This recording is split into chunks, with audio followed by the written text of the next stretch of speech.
पीके जी तुहाडा Y media group वालों radio Y और चैनल वाई दोनों के बहुत बहुत स्वागत है sir, welcome. Thank you very much, good morning Yudhveer ji and very good morning to all our listeners. बिल्कुल जिस तरह मोगा साहब ने कहा मैं भी हुणे सुन रहा सीगा, पूरी तो गल शुरू तो नहीं सुन सकिया, लास्ट जो सुन रहे थे बिल्कुल ठीक है, प्रेडिक्शंस वगैरह चेंज होती जा रही है। सेम तरीके नाल सीरिया कैनेडियन रिसर्च एसोसिएशन ने भी अपना चेंज करता है, जिहड़ा उन्होंने एक्सपेक्टेशन दिसी सी ग्रोथ दी फोरकास्ट की सीगी। पहले वो कह रहे थे कि जिहड़ा पेंडेमिक ईरा तो जिहड़ा प्राइस हैगा अगले साल 10.8% तक उत्ते ग्रो करेगा और जी सेल है 14.7 ड्रॉप करेगी, उन्होंने चेंज करता है। उन्होंने कहा now the safe will drop further 20% बजाय 14.7 और प्राइस जो है पेंडेमिक ईरा तो 10.8 की बजाय वो भी कट करके उन्होंने 4.7 करता है इंक्रीज रहेगा बजाय 10.8 दे, क्योंकि हालात वो नजर नहीं आ रहे जो एक्सपेक्ट कर रहे थे। सेम चीज मैं इतनी गल करना चाहूंगा, करेक्ट मी मोगा साहब इफ आई एम रॉन्ग, मैंने थोड़ा जा स्मेल हो रहा है जिस तरह मैकलन साहब ने है जरा उस दिन मेरे ख्याल 6 अक्टूबर ਨੂੰ शायद थर्सडे ਨੂੰ जिस वक्त हैलीफैक्स चैंबर ऑफ कॉमर्स ਜਿਹੜਾ ਨੇ स्पीच ਦਿੱਤੀ ਸੀ,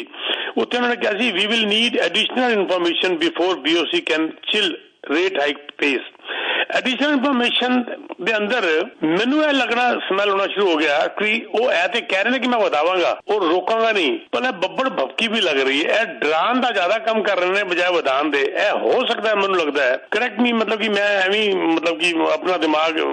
छोटा जा इस्तेमाल कर रहा कि 4% तक तो चलो जी प्रोडिक्शन सारे दे रहे हैं, भी दे रहे हैं, पर उस तो उत्ते जाके जरा 4.5% जरा जा रहे हैं ना, वो मैनू लगता है ए डायलॉग मार के डरा कि डर जान, शायद डर नाल भी कम चल जाए और होने तो ही अपने फालतू खर्चे करने बंद कर दें तो मैनू 4.5 तक जान की लोड़ शायद ना पे। What do you think Moga साहब?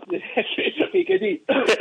ਉਹ ਗੱਲ ਪੜੀ ਹੈ ਜਿਹੜੀ ਕਿ ਐਕਚੁਅਲੀ ਹੁੰਦੀ ਹੈ ਜਦੋਂ ਇਹ ਬੈਂਕ ਆਫ ਕੈਨੇਡਾ ਜਾਂ ਬਿਲਕੁਲ 100% ਸਹੀ ਹੋ ਤੁਸੀਂ। ਹੁੰਦਾ ਕੀ ਹੈ ਇਹਦੇ ਸਿਚੁਏਸ਼ਨ ਕੀ ਹੁੰਦੀ ਹੈ, ਦੋ ਤਰੀਕੇ ਨਾਲ ਕੰਮ ਹੁੰਦੇ ਨੇ ਸਰ। ਇੱਕ ਹੁੰਦਾ ਕਮਿਊਨੀਕੇਸ਼ਨ, ਜਦੋਂ ਤੁਸੀਂ ਕਮਿਊਨੀਕੇਟ ਕਰਦੇ ਹੋ ਦੂਜਿਆਂ ਨੂੰ ਵੀ ਅਸੀਂ ਇਹ ਕਰਾਂਗੇ ਉਹਦੇ ਨਾਲ ਅਗਰ ਲੋਕ ਰੁਕ ਜਾਣ ਤਾਂ ਉਹਨਾਂ ਨੂੰ ਐਕਸ਼ਨ ਨਹੀਂ ਲੈਣਾ ਪੈਗਾ। ਲੋਕ ਫਿਰ ਵੀ ਨਹੀਂ ਰੁਕਦੇ, ਫਿਰ ਉਹ ਐਕਸ਼ਨ ਲੈਂਦੇ ਨੇ। ਸੋ ਇਹ ਦੋਨੋਂ ਚੀਜ਼ਾਂ ਹੈਂਡ ਟੂ ਹੈਂਡ ਕੰਮ ਕਰਦੀਆਂ ਨੇ। ਤੁਸੀਂ ਬਿਲਕੁਲ ਉਹਨਾਂ ਨੂੰ ਉਹ ਬਿਲਕੁਲ ਇਹੀ ਕੋਸ਼ਿਸ਼ ਕਰ ਰਹੇ ਨੇ, ਉਹ ਪਹਿਲਾਂ ਤੋਂ ਹੀ ਕੋਸ਼ਿਸ਼ ਕਰ ਰਹੇ ਨੇ। ਇਹ ਵਾਰ-ਵਾਰ ਉਹਨਾਂ ਨੇ ਸਟੇਟਮੈਂਟ ਦੇ ਕੇ, ਅਗਰ ਤੁਹਾਨੂੰ ਧਿਆਨ ਹੋਏਗਾ ਉਹਨਾਂ ਨੇ ਜਦੋਂ ਕਿਹਾ ਸੀ ਅਸੀਂ ਫਰੰਟ ਲੋਡਿੰਗ ਕਰਾਂਗੇ, ਅਸੀਂ ਬੜੀ ਤੇਜ਼ੀ ਨਾਲ ਵਧਾਵਾਂਗੇ। ਸੋ ਉਹਦਾ ਮਤਲਬ ਇਹ ਹੈ ਤੁਸੀਂ ਰੁਕ ਜਾਓ ਬੇਵਕੂਫੋ। ਹੋਰ ਉਹਨਾਂ ਨੇ ਬਹੁਤ ਡਾਇਲੌਗ ਬੜਾ ਵਧੀਆ, there is more to be done, there is more to be done, right. ਉਹ ਮੈਨੂੰ ਲੱਗਦਾ ਹੈ ਕਿ ਸੈਂਟੀਮੈਂਟ ਦੇ ਉੱਤੇ ਡਰਾ ਰਹੇ ਨੇ, ਉਹ ਠੀਕ ਵੀ ਕਰ ਰਹੇ ਨੇ ਮੇਰੇ ਖਿਆਲ ਨਾਲ ਕਿ ਰੁਕ ਜਾਓ ਬਈ, ਸਮਝ ਜਾਓ ਨਹੀਂ ਤਾਂ ਮੈਨੂੰ ਵਧਾਣੇ ਪੈਣਗੇ, ਤੁਸੀਂ ਸਮਝ ਜਾਓ। ਤੇ ਮੇਰੇ ਖਿਆਲ ਸੱਚਾਈ ਵੀ ਹੋ ਰਹੀ ਹੈ, ਕੁਝ ਡਰਾਵਾ ਵੀ ਹੋ ਰਿਹਾ ਤੇ ਇਹ ਬਲਕਿ ਚੰਗਾ ਹੋ ਰਿਹਾ ਕਿ ਲੋਕੀ ਹੁਣ ਵੀ ਸਮਝ ਜਾਣ। ਹੁਣ ਦੇਖੋ ਨਾ, ਜਿਸ ਤਰ੍ਹਾਂ ਫॉर एग्जांपल ਇਹ ਡਿਮਾਂਡ ਇਹ वो सारा कुछ मैं कल थोड़ा जिहा इधर उधर देख रहा सीगा, लग्जरी सुपर लग्जरी कार्स और लग्जरी कार्स नवीਆਂ ਜਿਹੜੀਆਂ ਨੇ ਉਹ ਸਸਤੀਆਂ ਨੇ ਤੇ ਰੀਸੇਲ ਮਹਿੰਗੀਆਂ ਨੇ। Do you know that? जी जी बिल्कुल मोगा साहब, जी नवी ਜਿਹੜੀ ਕਾਰ ਹੈ ਉਹ 2 साल बाद मिल रही है, वो सस्ती है,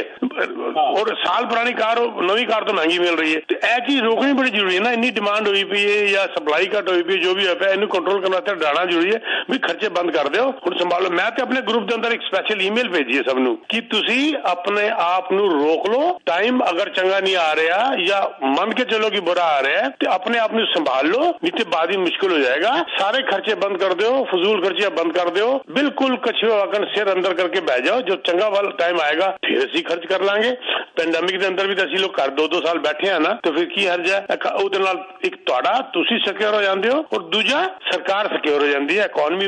ਜਿਹੜੀ ਹੈਗੀ ਉਹ ਥੋੜੀ ਸੈਟਲ ਹੋ ਜਾਂਦੀ ਹੈ। ਜੀ ਬਿਲਕੁਲ ਸਹੀ ਕਹਿ ਰਹੇ ਹੋ ਪੀਕੇ ਜੀ, ਬਿਲਕੁਲ ਸਹੀ ਕਹਿ ਰਹੇ ਹੋ, ਕਿਉਂਕਿ ਇਹ ਸਿਚੁਏਸ਼ਨ ਹੈ ਜੀ ਖੜੀ ਹੋਈ ਪਈ ਹੈ, ਲੋਕ ਨਹੀਂ ਰੁਕਦੇ ਪਏ ਹੈ, ਤਾਂ ਉਹਨਾਂ ਨੂੰ ਧਮਕੀਆਂ ਵੀ ਦੇਣੀਆਂ ਪੈ ਰਹੀਆਂ ਨੇ, ਉਹਨਾਂ ਨੂੰ ਐਕਸ਼ਨ ਵੀ ਲੈਣੇ ਪੈ ਰਹੇ। ਜੀ ਜੀ ਮੈਂ ਇਹਦੇ ਚ ਪੀਕੇ ਜੀ ਜਿਹੜੀ ਗੱਲ ਕਹਿ ਰਹੇ ਹੋ ਨਾ, ਮੈਂ ਉਹਦੇ ਚ ਹਲਕੀ ਜਿਹੀ ਚੀਜ਼ ਹੋਰ ਐਡ ਕਰ ਦਿੰਦਾ ਹੈ ਕਿ ਜਿਹੜਾ ਉਹ ਸਪੀਚ ਦੀ ਮੈਂ ਉਹਦੀ ਕਾਪੀ ਪੜ੍ਹੀ ਹੈ, ਮੈਂ ਸੁਣੀ ਤਾਂ ਨਹੀਂ ਹੈ ਪਰ ਮੈਂ ਸਾਰੀ ਕਾਪੀ ਪੜ੍ਹੀ ਹੈ ਜਿਹੜੀ ਉਹਨਾਂ ਦੀ ਸਪੀਚ ਸੀਗੀ ਆਪਣੇ ਜਿਹੜੀ ਤੁਸੀਂ ਗੱਲ ਕਰ ਰਹੇ ਹੋ ਨਾ Halifax chamber of commerce 6 October. ਹਾਂਜੀ ਟਿਫ ਮਕਲਮਣਾ ਦੀ। ਅੱਛਾ, ਉਹਦੇ ਵਿੱਚ ਜਿਹੜੇ ਮੈਂ ਫੈਕਟਰਸ ਮੇਨ ਜਿਹੜੀ ਗੱਲ ਤੁਸੀਂ ਕਹਿ ਰਹੇ ਹੋ, ਜਿੱਥੇ ਤੁਸੀਂ ਇਸ਼ਾਰਾ ਕਰ ਰਹੇ ਹੋ, ਉਹ ਇਹ ਹੈਗੀ ਆ ਕਿ ਇਸ ਵੇਲੇ ਦੇਖੋ ਸਾਡੀ ਲੇਬਰ ਕੰਡੀਸ਼ਨਸ ਬੜੀਆਂ ਟਾਈਟ ਨੇ ਇਸ ਵੇਲੇ, ਬੰਦੇ ਕੰਮ ਲਈ ਨਹੀਂ ਮਿਲ ਰਹੇ ਕੈਨੇਡਾ ਨੂੰ, ਠੀਕ ਹੈ। ਔਰ ਮੈਂ ਇਸ ਗੱਲ ਤੇ ਵਾਪਸ ਆਉਣਾ ਹੈ, ਗਵਰਨਰ ਸਾਹਿਬ ਦੀ ਗੱਲ ਤੇ ਵਾਪਸ ਆਉਣਾ। ਮੈਂ ਇੱਕ ਮਿੰਟ ਲਈ ਇੱਕ ਖਬਰ ਤਾਜ਼ਾ ਹੋਰ ਜੋੜ ਦਵਾਂ ਇਹਦੇ ਨਾਲ, ਜਿਹੜੀ ਇਹਦੇ ਨਾਲ ਹੀ ਮਿਲਦੀ ਜੁਲਦੀ ਹੈ ਕਿ ਇੰਨੀ ਟਾਈਟ ਹੈ ਲੇਬਰ ਪੋਜੀਸ਼ਨ ਇਸ ਵੇਲੇ, ਲੋਕਾਂ ਨੂੰ ਬੰਦੇ ਬਿਲਕੁਲ ਨਹੀਂ ਮਿਲ ਰਹੇ ਕਿ 20 ਆਵਰ ਦਾ ਜਿਹੜਾ ਬੈਨ ਸੀਗਾ ਕਿ 20 ਆਵਰ ਦੀ ਲਿਮਿਟ ਸੀਗੀ ਸਟੂਡੈਂਟਸ ਦੇ ਕੰਮ ਕਰਨ ਤੇ, ਦਸੰਬਰ 2023 ਤੱਕ ਉਹ ਇਮੀਗ੍ਰੇਸ਼ਨ ਮਿਨਿਸਟਰ ਸਾਹਿਬ ਨੇ ਸਾਡੇ ਇੱਥੇ ਅਨਾਉਂਸਮੈਂਟ ਕੀਤੀ ਹੈ, ਅਸੀਂ ਬ੍ਰੇਕਿੰਗ ਨਿਊਜ਼ ਵੀ ਸ਼ੇਅਰ ਕੀਤੀ ਹੈ, ਉਹ ਹਟਾ ਦਿੱਤੀ ਹੈ। ਉਹਨਾਂ ਨੇ ਕਿਹਾ ਕਿ ਹਟ ਗਈ ਹੈ ਔਰ 5 ਲੱਖ ਉਹਨਾਂ ਨੇ ਕਿਹਾ ਵੀ ਜਿਹੜੇ ਸਟੂਡੈਂਟਸ ਨੇ ਉਹਨਾਂ ਨੂੰ ਹੋਰ ਜ਼ਿਆਦਾ ਰੋਜ਼ਗਾਰ ਮਿਲ ਜਾਏਗਾ ਇਹਦੇ ਨਾਲ। ਔਰ ਤਾਂ ਕਿ ਅਸਲ ਉਹਨਾਂ ਦਾ ਮਕਸਦ ਸਟੂਡੈਂਟਸ ਤੋਂ ਵੀ ਜ਼ਿਆਦਾ ਮਕਸਦ ਇਹ ਸੀਗਾ ਕਿ ਬੰਦੇ ਨਹੀਂ ਮਿਲ ਰਹੇ ਉਹਨਾਂ ਨੂੰ। ਅੱਛਾ, ਇੱਕ ਹੈ। ਦੂਸਰਾ, ਇਸ ਵੇਲੇ ਇਕੋਨਮੀ ਸਟਿਲ ਰਿਮੇਨਸ ਇਨ ਐਕਸੈਸ ਡਿਮਾਂਡ। ਜੇ ਅਸੀਂ ਇਕੋਨਮੀ ਦੀ ਗੱਲ ਕਰੀਏ, ਅਗਲੇ ਸਾਲ ਅਸੀਂ 1.5% ਗਰੋ ਕਰ ਰਹੇ ਹਾਂ। ਹਜੇ ਅਮਰੀਕਾ 1% ਹੈ, ਅਸੀਂ ਅਗਲੇ ਸਾਲ 1.5% ਹੈ। ਅਸੀਂ ਇਸ ਸਾਲ ਦੀ ਜੇ ਗੱਲ ਕਰੀਏ ਹਜੇ ਵੀ ਅਸੀਂ 3-3.5% ਨਾਲ ਗਰੋ ਕਰਾਂਗੇ। ਬਾਈ ਦਾ ਟਾਈਮ ਅਸੀਂ ਕਲੋਜ਼ਿੰਗ ਕਰਾਂਗੇ ਨਾ 2022 ਦੀ, ਸਾਡੀ 3-3.5% ਦੀ ਸਾਡੀ GDP ਗਰੋਥ ਹੈ। ਚਾਈਨਾ ਦੀ ਗਰੋਥ ਅਗਲੇ ਸਾਲ 3.5% ਹੈ। ਅਸੀਂ ਕੈਨੇਡਾ 'ਚ 3.5% ਗਰੋ ਕਰ ਜਾਵਾਂਗੇ ਇਸ ਸਾਲ ਦੀ ਗੱਲ ਕਰ ਰਹੇ ਹਾਂ। ਸੋ ਇਕੋਨਮੀ ਇਜ਼ ਗੁੱਡ। ਅੱਛਾ, ਤੀਸਰੀ ਚੀਜ਼ ਜਿਹੜੀ ਇੱਕ ਹੋਰ ਇੰਪੋਰਟੈਂਟ ਹੈ, ਵੇਜ ਬੜੀ ਤੇਜ਼ੀ ਨਾਲ ਵਧ ਰਹੀ ਹੈ, ਤਨਖਾਹਾਂ ਬਹੁਤ ਤੇਜ਼ੀ ਨਾਲ ਵਧ ਰਹੀਆਂ ਔਰ ਜਿਹੜੇ ਬੰਦੇ ਖਾਸ ਕਰ ਕੁਝ ਟੈਕ ਸੈਕਟਰਸ ਨੇ, ਕੁਝ ਐਸੇ ਸੈਕਟਰਸ ਨੇ ਜਿੱਥੇ ਤਨਖਾਹਾਂ ਬਹੁਤ ਵਧ ਰਹੀਆਂ ਨੇ, ਓਵਰਆਲ ਵੇਜ ਗਰੋਥ। ਇਹ ਸਾਰੀਆਂ ਚੀਜ਼ਾਂ ਦੇ ਫੈਕਟਰ ਨੂੰ ਦੇਖ ਕੇ ਹੁਣ ਮੈਂ ਤੁਹਾਡੀ ਗੱਲ ਜਿਹੜੀ ਗੱਲ, ਇਹ 4 ਫੈਕਟਰ ਮੈਂ ਜੋੜ ਦਿੱਤੇ ਨੇ ਜਿਹੜੀ ਗੱਲ ਤੁਸੀਂ ਕਹਿ ਰਹੇ ਹੋ। ਦੇਖੋ, ਉਹਨਾਂ ਨੇ ਕਰਨਾ ਤੇ ਹੈ ਹੀ ਹੈ, ਇੰਟਰਸਟ ਰੇਟ ਤੇ ਉਹਨਾਂ ਨੇ ਵਧਾਣਾ ਹੀ ਵਧਾਣਾ ਹੈ, ਠੀਕ ਹੈ, ਲੇਕਿਨ ਆਹ ਸਾਰੇ ਫੈਕਟਰਸ ਨੂੰ ਦੇਖਣ ਤੋਂ ਬਾਅਦ 26 ਅਕਤੂਬਰ ਤੋਂ ਬਾਅਦ ਜਿਹੜੇ ਅਗਲੇ ਇੰਟਰਸਟ ਰੇਟਸ ਨੇ ਉਹ ਵਧਾਣੇ ਕਿ ਨਹੀਂ ਵਧਾਣੇ, ਉਹ ਇਹ ਸਾਰੇ ਫੈਕਟਰਸ ਨੂੰ ਦੇਖਣਗੇ ਕਿ ਵਧਾਣੇ ਕਿ ਨਹੀਂ ਵਧਾਣੇ। ਪਰ ਮੇਰੀ ਆਪਣੀ ਜ਼ਾਤੀ ਰਾਏ ਹੈ ਕਿ ਸਰ 26 ਅਕਤੂਬਰ ਨੂੰ ਵੀ ਇੰਟਰਸਟ ਰੇਟ ਵਧੇਗਾ ਔਰ ਤੋਂ ਬਾਅਦ ਵੀ ਉਹ ਇੰਟਰਸਟ ਰੇਟ ਇੱਕ ਅੱਧੀ ਵਾਰ ਹੋਰ ਵਧਾਉਣ। ਇਹ ਮੇਰੀ ਜ਼ਾਤੀ ਰਾਏ। ਜੀ PK ਜੀ ਔਰ ਪੰਕਜ। Same exactly same. ਮੈਂ ਵੀ ਗੱਲ ਕਰ ਰਿਹਾ, ਪਰ 4.5 ਤੱਕ ਮੈਨੂੰ ਥੋੜਾ ਡਾਊਟ ਹੈ। ਮੈਨੂੰ ਟੋਟਲ 1% ਲੱਗ ਰਿਹਾ ਤੇ ਉਹਦੇ ਵਾਸਤੇ ਜਿਹਨੂੰ ਕਹਿੰਦੇ ਨੇ ਮੈਕਸਿਮਮ ਲੱਗ ਰਿਹਾ ਕਿ ਅਗਰ 0.5 ਬੇਸਿਸ ਪੁਆਇੰਟ ਅਗਰ 26 ਅਕਤੂਬਰ ਨੂੰ ਵਧਾਣ ਤੇ ਸ਼ਾਇਦ 0.25 ਔਰ 0.5 ਇੱਕ ਹੋਰ। ਉਹਦੇ ਬਾਅਦ ਮੈਨੂੰ ਡਾਊਟ ਹੈ ਕਿ 4.5 ਤੱਕ ਜਾਣਗੇ ਕਿਉਂਕਿ ਇਸ ਵਕਤ ਪ੍ਰੋਬਲਮਸ ਬਹੁਤ ਨੇ ਜੀ, ਬਹੁਤ ਜ਼ਿਆਦਾ ਪ੍ਰੋਬਲਮ ਨੇ ਬਾਇਰ ਵਾਸਤੇ। First time ਬਾਇਰ specially. ਤੁਹਾਨੂੰ ਛੋਟਾ ਐਗਜ਼ਾਮਪਲ ਦੇ ਦੇਣਾ ਇਹਦੇ ਉੱਤੇ। ਦੇਖੋ, ਹਾਲਾਂਕਿ ਟੌਪਿਕ ਮਿਲਦਾ ਜੁਲਦਾ ਹੀ ਹੈ ਪਰ ਥੋੜਾ ਡਿਫਰੈਂਟ ਹੈ। ਜਿਸ ਨੂੰ ਰਿਨਿਊਅਲ ਆ ਰਹੀ ਹੈ ਤੇ ਉਹਦੇ ਅੰਦਰ ਸਟੈਟ ਨਹੀਂ ਹੈਗਾ। ਮਤਲਬ ਕਿ ਮੇਰੀ ਅਗਰ ਰਿਨਿਊ ਆ ਰਹੀ ਹੈ 5 ਸਾਲ ਦੇ ਬਾਅਦ ਔਰ ਮੇਰੀ ਹੁਣ ਮਤਲਬ 10 ਤਰੀਕ ਨੂੰ ਮੇਰੀ ਰਿਨਿਊ ਸ਼ੁਰੂ ਆ ਜਾਂਦੀ ਹੈ ਤੇ ਸੇਮ ਬੈਂਕ ਮੇਰਾ ਸਟੈਟ ਨਹੀਂ ਕਰ ਰਿਹਾ, ਐਗਜ਼ਿਸਟਿੰਗ ਰੇਟ ਦੇ ਉੱਤੇ ਮੇਰੇ ਨਾਲ ਨੈਗੋਸ਼ੀਏਟ ਕਰਕੇ ਕਹਿੰਦਾ ਜੀ ਲੈ ਲਓ ਜੀ, ਗੱਲ ਖਤਮ ਹੋ ਗਈ। ਲੇਕਿਨ ਜਿਹੜਾ ਫਸਟ ਟਾਈਮ ਬਾਹਰ ਹੈ ਉਹਦੇ ਉੱਤੇ ਜਿਹੜਾ ਉਹਦਾ ਰੇਟ ਹੈਗਾ ਉਹਦੇ ਤੇ 2% ਤੁਸੀਂ ਐਡ ਕਰ ਦਿੰਦੇ ਹੋ ਤੇ ਇਹ ਤੇ ਜਸਟੀਫਾਈਬਲ ਨਹੀਂ ਹੈ ਨਾ ਸਰ। ਬਿਲਕੁਲ ਹੀ ਉਲਟਾ ਹੋ ਗਿਆ ਨਾ, ਉਹ ਬੰਦਾ ਤਾਂ ਬਿਲਕੁਲ ਹੀ ਬਾਹਰ ਹੋ ਗਿਆ ਤੇ ਇਹ ਇੰਟਰਸਟ ਵਧਣਾ ਇਹ ਇੰਨਾ ਇੰਪੈਕਟ ਨਹੀਂ ਕਰਦਾ ਜਿੰਨਾ ਇਹਨਾਂ ਨੂੰ ਸਟੈਟ ਦੇ ਉੱਤੇ ਕੰਮ ਕਰਨਾ ਪਏਗਾ। ਜਾਂ ਤੇ ਦੋਨੋਂ ਨੂੰ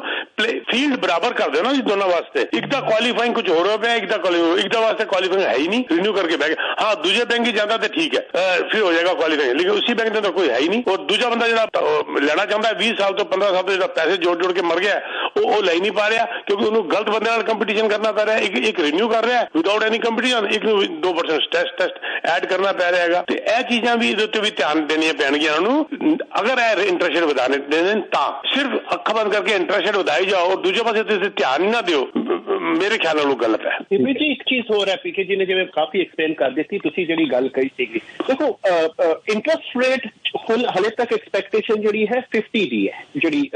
ਹਲੇ ਤੱਕ ਜਿਹੜੀ ਇਕੋਨੋਮਿਸਟ ਅਗਲੇ ਹੁਣ ਜ਼ਿਆਦਾ ਦਿਨ ਨਹੀਂ ਰਹਿ ਗਏ ਨੇ ਲੇਕਿਨ 50 ਦੀ ਗੱਲ ਕਰ ਰਹੇ ਨੇ। ਬਟ ਡਿਪੈਂਡ ਕਰੇਗਾ ਇਨਫਲੇਸ਼ਨ ਦੀ ਰਿਪੋਰਟਸ ਤੇ ਵੀ। ਅਗਰ ਇਨਫਲੇਸ਼ਨ ਪਰਸਿਸਟ ਕਰਦੀ ਰਹੀ ਤਾਂ ਇੰਟਰਸਟ ਰੇਟ ਵੱਧਦਾ ਚਲਾ ਗਿਆ। ਅਗਰ ਇਨਫਲੇਸ਼ਨ 'ਚ ਕੰਟਰੋਲ ਆਉਣਾ ਸ਼ੁਰੂ ਹੋ ਗਿਆ ਤਾਂ ਉਹ ਰੋਕ ਦੇਣਗੇ। ਜਿਵੇਂ PK ਜੀ ਕਹਿ ਰਹੇ ਨੇ 4 ਦੀ ਉਮੀਦ ਹੈ ਜਾਂ 4 ਦੀ ਉਮੀਦ ਹੈ, ਲੇਕਿਨ ਉਸ ਤੋਂ ਬਾਅਦ ਵੀ ਅਗਰ ਉਹ ਪਰਸਿਸਟ ਕੀਤੀ ਤਾਂ ਫਿਰ ਇੰਟਰਸਟ ਰੇਟ ਵਧਾਉਣ ਦਾ ਫਾਇਦਾ ਕੀ ਹੋਇਆ 4% ਲਿਜਾਣ ਦਾ ਵੀ, ਅਗਰ ਉਹ ਹੋਰ ਨਹੀਂ ਵਧਾਉਣ ਫਿਰ ਤਾਂ ਉਹਨਾਂ ਨੇ ਬੇਵਕੂਫੀ ਕੀਤੀ ਹੈ। ਅਗਰ ਇਨਫਲੇਸ਼ਨ ਉਸੇ ਤਰ੍ਹਾਂ ਰਹਿ ਜਾਂਦੀ ਹੈ ਔਰ 4% ਵਧਾਉਣ ਤੋਂ ਬਾਅਦ ਵੀ ਤਾਂ ਉਹਨਾਂ ਨੂੰ ਵਧਾਉਣਾ ਹੀ ਮੇਰੇ ਹਿਸਾਬ ਨਾਲ। ਲੇਕਿਨ ਉਸ ਸਿਚੁਏਸ਼ਨ 'ਚ ਫਿਰ ਅਸੀਂ ਰਿਸੈਸ਼ਨ 'ਚ ਚੱਲੇ ਆ ਪੱਕੇ, ਕਿਉਂਕਿ 4% ਇਜ਼ ਅ ਨਿਊਟਰਲ ਰੇਟ ਜਿਹਨੂੰ ਅਸੀਂ ਕਹਿ ਸਕਦੇ ਹਾਂ। ਜਦੋਂ ਅਸੀਂ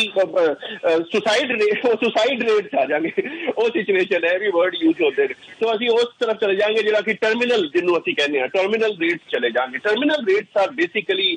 ਸੁਸਾਈਡਲ ਫॉर ਇਕੋਨਮੀ। ਸੋ ਉਹ ਸਿਚੁਏਸ਼ਨ ਵੀ ਆ ਸਕਦੀ ਹੈ, ਲੇਕਿਨ ਡਿਪੈਂਡ ਕਰੇਗਾ ਇਨਫਲੇਸ਼ਨ ਕੀ ਚੱਲਦੀ ਪਈ ਹੈ ਕੰਟਰੀ ਦੀ, ਉਸ ਹਿਸਾਬ ਨਾਲ ਕੰਮ। ਜੀ ਸਰ, ਮੇਰੀ ਤੁਹਾਨੂੰ ਵੀ ਸ਼ਾਇਦ ਈਮੇਲ ਗਈ ਹੋगी, I am not sure about it on my database Moga sahab. मेरी एक ईमेल मेरी सारे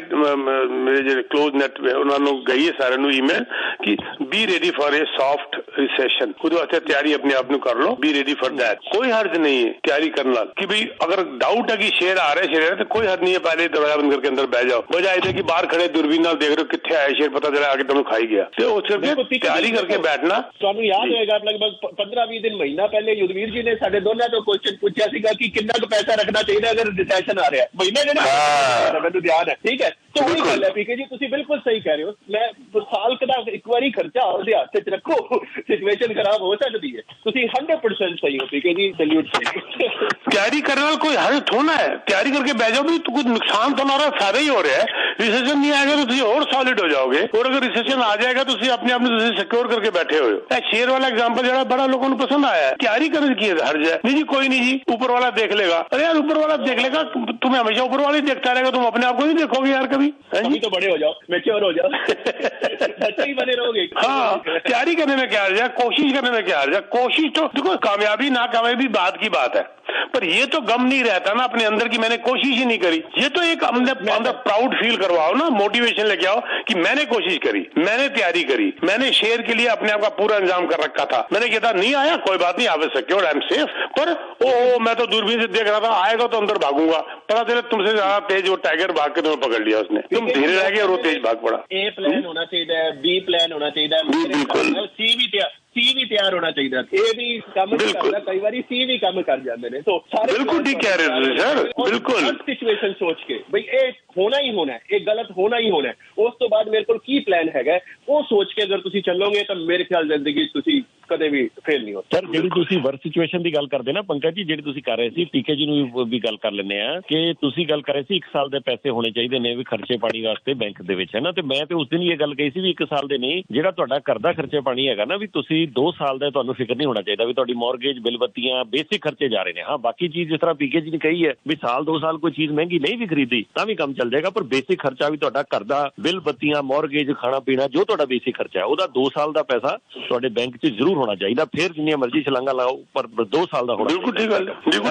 सर जी हाँ जी पीके मैं छोटा जी एक 30 सेकंड और ले लूंगा अगर तुम कहते हो 30 सेकंड हाँ जी हेलो मैं जिस वक्त इस कंट्री नवा आया ना आई केम फ्रॉम टेक्सास डालस तो इतने आके मेरे एक आदत है कि जब इनकम नहीं है तो खर्चा नहीं है चाहे बैंक से पैसा पे आए मेरे को अगर इनकम नहीं है you don't deserve to spend तो बिलीव करना असं डॉन मिल्स एंड स्टील जो थे असं मूव किया डालस से थे आए तो I am talking about 22 years ago तो इनकम नहीं सी तो मेरा बेटा भी बड़ा छोटा बेटी भी बड़ी छोटी उन्होंने जेब में $10 दोनों रखते थे कि ज्यादा अगर इमरजेंसी पे तो खर्च कर लेना लेकिन शाम में आके मैं $10 देखांगा खर्च नहीं होने देगा ना रेस्टोरेंट पे खाना खावांगा ना जब तक कमा नहीं रहा I don't deserve to spend और बच्चों ने सबने पता मेरी वाइफ ने पता है बंदा ठीक है इन्हें मनना तो है नहीं शामी में $10 देख रहे रखे क्यों ने फिर तुसी क्योंकि कोई एमरजेंसी ना पै जाए तुहानू कोई डेबिट कार्ड वगैरह तुहाडे कोल नहीं है तुहानू कोई एमरजेंसी ना पै जाए तुसी रखे हुए छोटे बच्चे मेरे रखे है लेकिन उसके बाद इनकम वधेगी खर्चे वधेगे इनकम के हिसाब नाल सीधा वो प्लान कर देगा अगर इनकम नहीं हैगी दाल चावल खावागा खिचड़ी खा लागा लेकिन अगर इनकम नहीं हैगी मैं खर्च किसी हालत ही नहीं करूंगा क्योंकि मैनू अपने उत्ते शर्म आनी शुरू हो जाती है पागला कमा ते रहा नहीं और खर्च इस तरह करे नलायक हैगा तू मैनू अपने उत्ते शर्म आनी शुरू हो जाती गुरशरण जी नेक्स्ट कॉल जी ਤੁਸੀਂ ਆਉਂਦੇ ਰਹੋ ਵੀਰੇ ਸਤਿ ਸ਼੍ਰੀ ਅਕਾਲ ਆਪਣੇ ਟੀਚਰ ਸਾਹਿਬ ਸਤਿ ਸ਼੍ਰੀ ਅਕਾਲ ਹਾਂਜੀ ਇਹ ਤੁਹਾਡੇ ਇਹ ਕਿਡ ਮੰਨ ਗਏ ਇਸ ਗੱਲ ਨੂੰ ਉਦਾਂ ਵੈਸੇ ਮੈਜੋਰਟੀ ਕਿਡ ਇੱਥੇ ਇਦਾਂ ਕਰਦੇ ਆ ਵੀ ਜੇ ਉਹਨਾਂ ਨੂੰ $50 ਦੇਵੋ ਨਾ ਉਹਨਾਂ ਨੂੰ ਕਦੇ 2 ਦਿਨੀ ਬਾਅਦ ਪੁੱਛ ਲਓ ਉਹ ਕਹਿੰਦੇ ਡੈਡੀ ਦਿੱਤੇ ਤਾਂ ਸੀਗੇ ਵੀ ਤੇਰਾ ਜੇਬ ਖਰਚਾ ਮੈਂ ਖਰਚ ਕੇ ਹੀ ਆਉਣੇ ਸੀਗੇ ਮੈਂ ਖਰਚ ਲਏ ਮੈਂ ਕੱਲ ਹੀ ਖਰਚ ਲਏ ਸੀਗੇ ਰਾਈਟ लेकिन वो जेब खर्ची नहीं सी जी और सिक्योरिटी वास्ते सीगा कोई इमरजेंसी पै जाए दूसरी गल सी कि मैं ना लास्ट